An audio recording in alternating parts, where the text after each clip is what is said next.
welcome to another Inside UC Baseball podcast. My name is Michael Eader, Media Assistant for UC Baseball. Today I'd like to welcome Alec Porterfield and Anthony Zona. Thanks for having us, Mike. Thanks, Michael. Glad to be here. So to start off, so you guys have been here for a decent amount of time. How is the progression of the program from there? Your first year here at UC to today, what has that been like?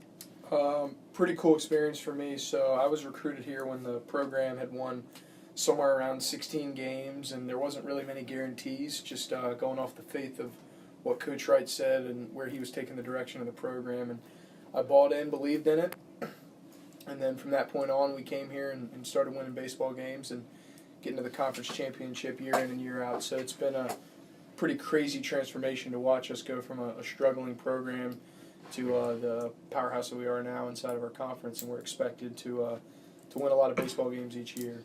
Yeah. Same kind of goes for me as well. My first year here was the fall of 2015, and kind of like Anthony said, we won 16 games that year, and there was little things such as like the pads on the backstop falling over, patches in the grass in the outfield, things along those lines, where we put in quite a few man hours to get it to where it is now.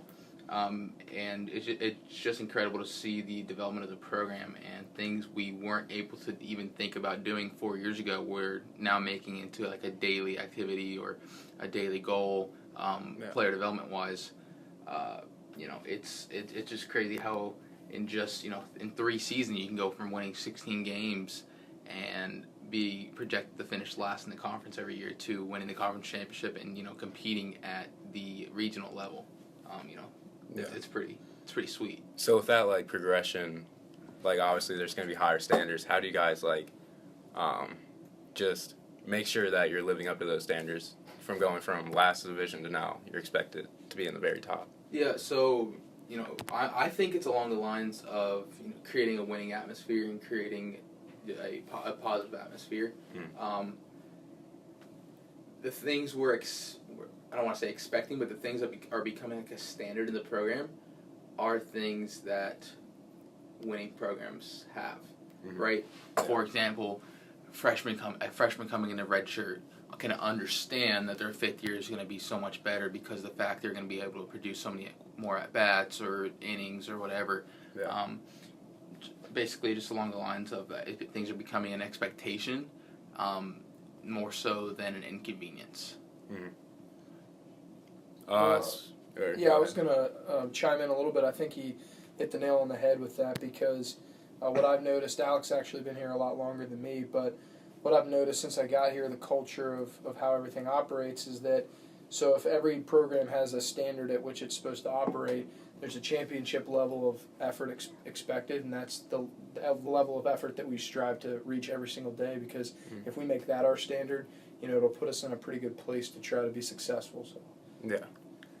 So both of you used to be players for this team. Now you're coaches. What has the transition for you been like, and just how have you done that like smoothly or as bestly as you can? Transformation as a player to coach, I'm not going to lie, it was not that tough in the summer when I was out recruiting for the first couple times out on the road.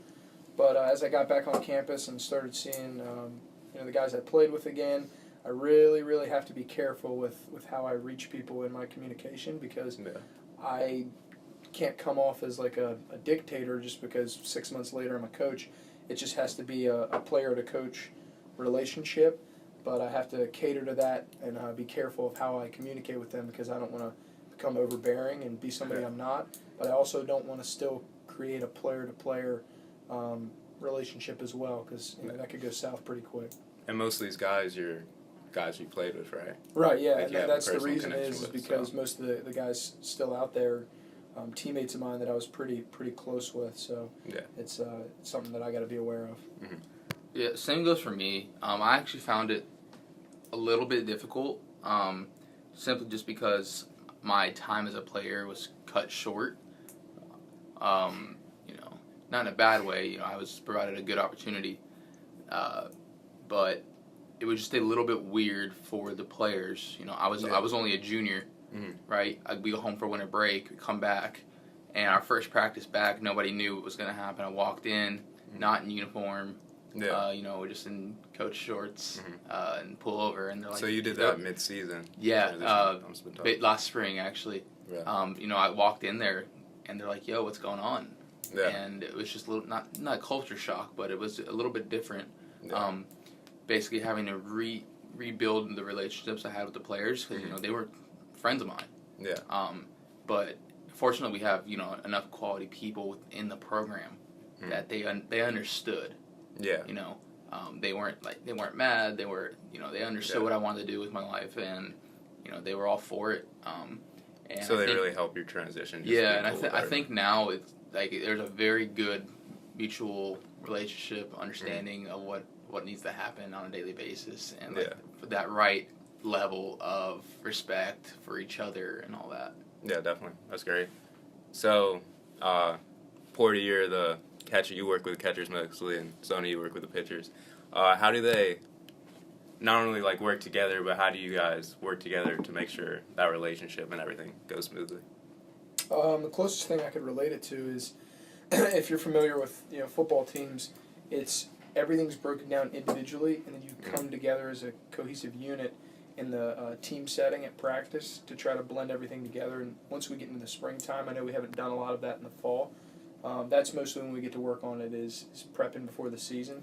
But right now it's mostly just working on the individual stuff that each of those guys can do to make sure that when we go to our outreach in the spring, and it's mostly team stuff, that we're just running through it like we've been together with each other for the last 6 months. So it's quite different in breakdown, but it's something that we have to do to prepare our guys individually before we can make them all go out and compete as a team. For me, when we're talking to catchers, my kind of approach on it is that everything is done in mind of the pitcher. Okay. How close that relationship needs to be and how directly they go hand in hand. Whether we're working on receiving or anything along those lines, everything needs to be done with the intent to make the pitcher better. Because that's the job, right? Pitchers need to focus on what they're doing, right? Because that's probably the most stressful place to be on the mound. All the eyes are on you, everything like that. Yeah.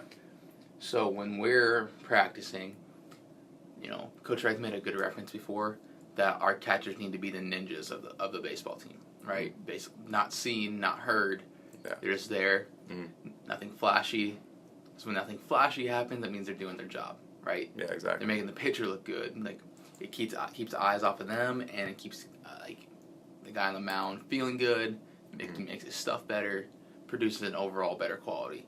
Yeah. So, when we're looking at it, it's just the fact that every answer we have or every practice we make, whatever drill we're doing, is done with the intent to help the guy on the mound. Yeah. So just working together, because if one of you fail, then you both fail. So just working together, making sure. And that's pretty mutually understood. Yeah. Pitchers don't necessarily have to worry about it, but they know. Especially for us, quality people, quality dudes, they understand.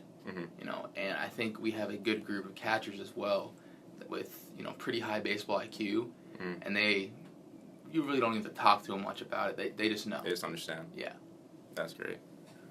So Porter, you work with the analytics, and then Zona, you also works with it, know what's happening. So how do the analytics help improve the pitchers and catchers just on a daily basis, and then for the future? So the kind of the newest, I don't want to call it a craze, but the newest thing going on in the baseball world is these Rapa Sotos, right? We just recently acquired both the hitting and pitching. And basically what we're doing right now is we're getting some baselines for the pitchers, right? Guys have only thrown a couple bullpen sessions off them each, and it's not really quite enough information yet to try to necessarily change things or approach things. So probably within the next couple weeks, once guys get a little bit more experience with the Rapa Soto, we're going to start developing the catchers into it as well. So, for example, we're looking at someone's fastball. When the numbers meet the criteria that we want their criteria to be, we can relate that back to the actual pitch thrown, talk to the catcher, be like, okay, and you notice that his fastball's not moving as horizontally today or something like that. Like, okay, it's going to be your job to pick up why, because you have the best view, right? Especially in game. Like, you're the only one that can go and get that pitcher calmed down, except for a mound visit, which, you know, we're limited to. Yeah, definitely. And you can't go out there every batter and be like, hey, you need to, you know, get more behind the baseball, or, you know. Yeah, so they need to know more than really anybody. Basically, yeah, because of that hand-in-hand relationship. Yeah. So, like, we're going forward, we're going to be messing with that a lot. And then on our level, we're messing around with the quality score, right? You know, we're basically tracking the amount of quality at-bats that the pitcher's giving up to not only provide us with the best guy on the mound at the appropriate moment, but for them to understand what they're doing. I don't want to say wrong, but how they can use the situation to make themselves better. Yeah. Right. If they notice they're giving up a lot of pitches per at bat, or they're giving up a lot of like flare singles, or just guys are fouling a lot of balls off, whatever. They understand that opposing hitter is doing a pretty good job off them, and from there they can make in-game adjustments to, you know, kind of fix that. Yeah. Sure. Yeah. A lot of great stuff there from Alec. He's a wizard at all this stuff, and he's taught me a lot going forward with the Rapa Soto that we just got, and also the metrics that we use on the mound to decide, you know, what guys fit the right situations and whatnot. But to backtrack a little bit on the Rapa Soto, this has been my first couple of weeks working with them, and it's been really awesome to see how they work in the bullpen setting and making everything come together, and you can track all the stuff. It's nothing really anything the baseball world hasn't ever vocally spoke before. It's just taking the verbiage that we normally would use in a bullpen session. Like, if we were to say to a pitcher, man, you're throwing a real, you know, heavy fastball, or, you know, it's really riding in the zone well. Yeah.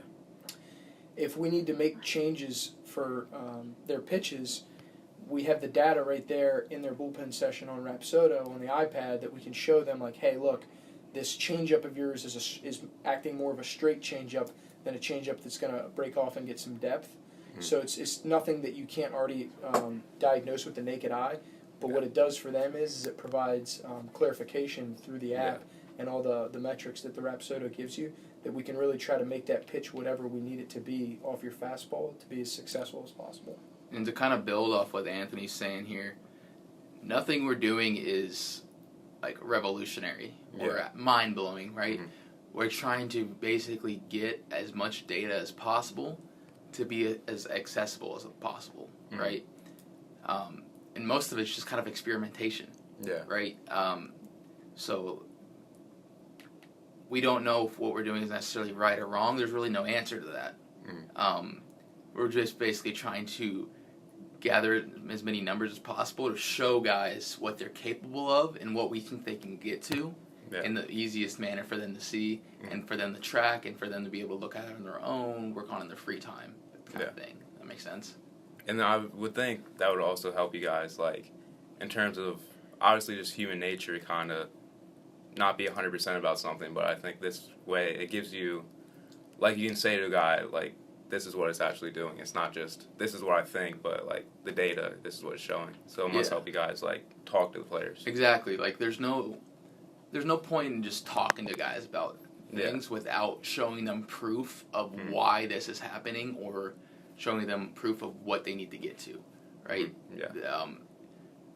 There's no benefit added to just talking unless there's something to back it up. Exactly. Right. Guys are 100% going to believe it if you show them data. They can't argue the fact that, you know, it's what's not there. The numbers aren't going to lie. Yeah, they're not going to lie. Yeah. So, going off of that, so this is your first year, and then this year, couple of years coaching. What do you hope to achieve personally, and then as a team as a whole this year? As a team, obviously, I think our goal hasn't really changed from, you know, the last year. We just want to compete at a high level within the conference and try to win the Southern Division and make a shot at the conference title, like always. But going off that personally, I think this is a big year of development for me. I would like to think I could be more of a sponge in terms of trying to gather as much information, see a lot of stuff, interpret it, so that I can really start being able to be an anchor for these guys on the pitching staff and let them be able to come to me with anything they have as far as problems, issues, concerns, or whatever. Because right now, like I said, it goes back to the relationships that I'm building with them. I'm trying to turn the page on the relationship I had with them previously and let them start understanding that they can come to me in more of a coach-player setting. So I think that's one of the biggest things I want to work on, but also it's slowly a learning piece for me to try to understand how to help guys on a day-to-day basis. Before, I was just used to, what I had to do that day. So it's a really cool thing for me to be able to get out of the field and understand that each guy has something different that they're trying to attack to get better at their game, and how can I put a hand in every one of their lives and daily throwing programs to make sure that they're doing what they need to do. Yeah, so for me, as a team, besides obviously winning another MEC championship and going to another regional and winning there, from a catching unit, we are going to be the best group in the conference. No question. Straight up, that's what's up, right? And as a coach, my kind of goal for this year going forward is to somewhat be a parachute or a landing pad for our guys. We're kind of mixing up our receiving game a little bit and throwing some not necessarily weird, but some different things into the mix. Yeah. And basically, I'm asking these guys to jump out of the airplane right now. Change things up, some things they've done their whole life, and they're receiving it well. Like, they're all bought in and everything. But with that, there needs to be somewhat of a safety net, right? Yeah. So when things aren't going quite right, want to be something they can come talk to, or try to dig into what they're doing right or wrong. Yeah. And then basically just learn as much catching development as possible. I was very blessed recently to be able to talk and work with very educated people that in the catching world, right? And I'm not saying I know a lot or that I know anything really.